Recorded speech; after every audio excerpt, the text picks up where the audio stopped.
Hi everyone, this is Jamie. So today we're gonna be talking about surprise, surprise, Brazilian politicians and Brazilian politics in the upcoming Brazilian election. Very exciting, I know. So the fact that I'm focusing on the Brazilian election isn't just because my partner is Brazilian and because I live in Portugal, but well, maybe I get more insight because of that. And I have a lot of Brazilian friends, obviously being in Portugal. I mean, when you look at, like, there's this funny immigration map of Portugal, which divides everything, like, by different Portuguese states. And pretty much everyone has the biggest Brazil. Every state nearly has the biggest Brazilian immigration, so probably that influences it a lot.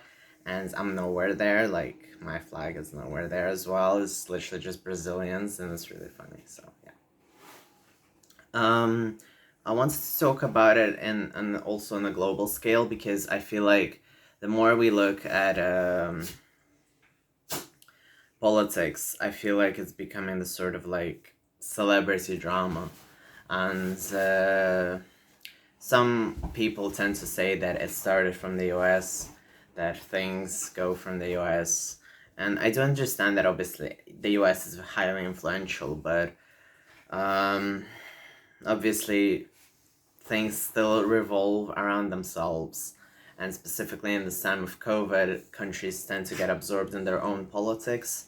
And that case is also applicable to Brazil, where you've had the division of people who want to vote for Lula and Lula's party, and you have the Bolsonaro minions. I'm sorry. I, I, I'll just be frank and say it. I do not understand either parties, but and the more I talk to people who I trust or who have similar views to me, um, I agree with them on voting blank or just not voting at all. And in general, everyone, like, the situation is kind of really weird here in Portugal because you talk to Brazilians and everyone's just like, yeah, I'm not going to like go to the embassy in Lisbon and Porto to vote for like two candidates which I don't want to. Or on the opposite, people are very passionate to vote for, specifically when it comes to youth people, and specifically because I am obviously a member of the LGBT community. I talk to people who are very, very passionate about Lula, and they just tend to gravitate towards Lula's party. They look at the ideology of Lula's party and they vote very passionately for Lula. Or on the opposite, or rather, because of that, they get very passionate about not liking Bolsonaro, about being very into the idea of taking him down. And even when we look at past Brazilian polls, we can see that a lot of people were voting Bolsonaro because they didn't want Lula. A lot of people, specifically back then, it was another person who was from Lula's party, Azad. So they were like pro Haddad because they didn't want Bolsonaro, and the Bolsonaro people didn't want anyone from Lula's party, so they voted Bolsonaro. And I think it was something like 40% of the votes, which both of them got, were because they hated the other candidate. And that is a very critical indication. And now, before we get into it, I just want to say that when it comes to Brazil, they have a specific law requirement where you have to vote, you have to go and vote unless you have a valid reason. And when it comes to Brazil, they are very strict about certain laws, such as this one.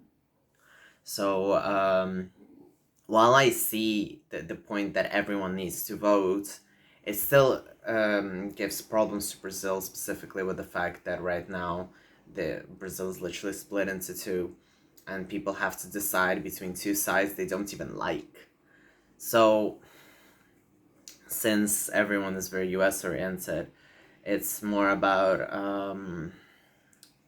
see, the thing with the US is that people look at the US, people understand that there's something wrong there, at least people from abroad, and they try to see what can be done, and everyone just watches it like a freak show. But when it comes to Brazil, no one even watches it as a freak show. In the end, it's like this massive cage, and people are just fighting in it, and no one really cares about what's gonna happen to it. So yes, I'm not saying we should I don't know, colonize Brazil again or something. No, God no. But I'm just saying that it's interesting that no one really pays attention. And you can say that in general when you talk about certain things. I feel like people's attention has been very, very sort of like, I'm just gonna focus on what's in my yard and that's it. And that gives ways to different political conflicts, war conflicts, and etc. So, even when we look at people, I feel like specifically those who are in the middle ground or those who are not, people tend to like really think, well, I need to vote person A because I don't like B. And like I said, the turnout for people voting for the other candidates is enormous. And it's not even... And yes, it takes... you can see that maybe it stems a bit from the Democrat, for everyone is better than Trump.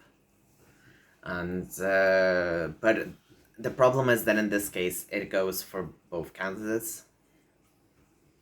So yeah, and even when it comes to like LGBT issues, like obviously Bolsonaro has been heavily against it. He's very known for his remarks.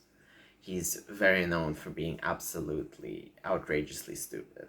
But at the same time, if you forget about LGBT issues and you look at Lula's candidacy and his political past, obviously there's the corruption, and people tend to forget about that corruption, and now they're pinning corruption on Bolsonaro, which is very questionable at this point. But at the same time, when you look at Bolsonaro, I think there's other bigger issues to look at than corruption. But then you're gonna say, oh, but Jamie, so we can't ignore Lula's corruption, but we can ignore Bolsonaro's. No, I'm not saying it's just an issue of corruption. Because when it comes to Lula, it comes to different politics, it comes to different decisions he's made, it comes to taking health care plans, and which previous government sent in motion, then crediting himself to them. And sure, he's had good things, he's had bad things. I remember one of the arguments which one of my friends did was that that one of his family members was going to vote for Lula because Brazil would work better under Lula, unlike, in his eyes, for Bolsonaro. And then the opposite, the person's spouse was going to vote for Bolsonaro because they felt like it was more accurate when it comes to the something somewhat closer to the military government, and that's what they were voting. So everyone has their own reasons when it comes to Lula's policies. There's a lot of very strict laws which will go for I'm really sorry, I'm just exhausted at this point.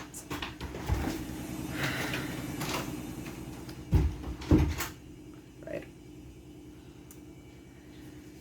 So yeah, so I'm just losing my trail of thinking.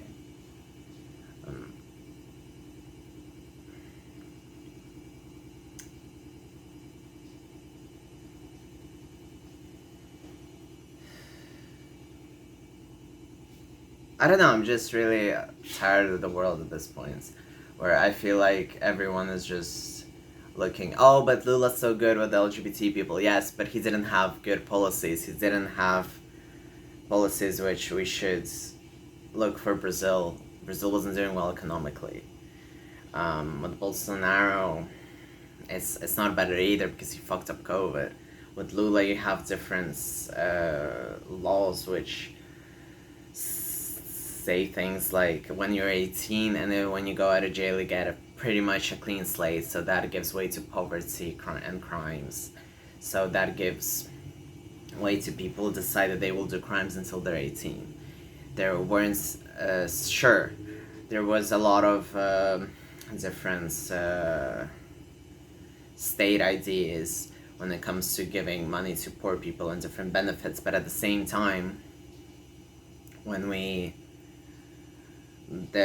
had a much more lax outlook on crime, on who gets the money. A lot of people who get the benefits when they wouldn't be the ones who should be getting the benefits in the first place. And there wasn't much of a structure, but at the same time, Bolsonaro, like, I have no idea how that guy even functions, to be honest. So, I mean, you've got everything from him tweeting golden showers to everything. You have his government's trying to pass different anti-trans bills, anti-gay bills. You have him saying every fucking remark under the sun. You have him fucking up COVID really, really globally and literally. And you have the whole vaccine mess which he started. So it's very tricky. It's like, who would you vote for? Do you want to... And I understand that I speak with a bias, but at the same time it's very difficult, in my opinion. So yeah, I just kind of wanted to shed light on this, and I'm very sorry for my break in the middle, but I tend to not edit things because I believe that, you know, you have pauses and it feels more natural, and I do not enjoy edited videos in general. So thank you very much for watching, and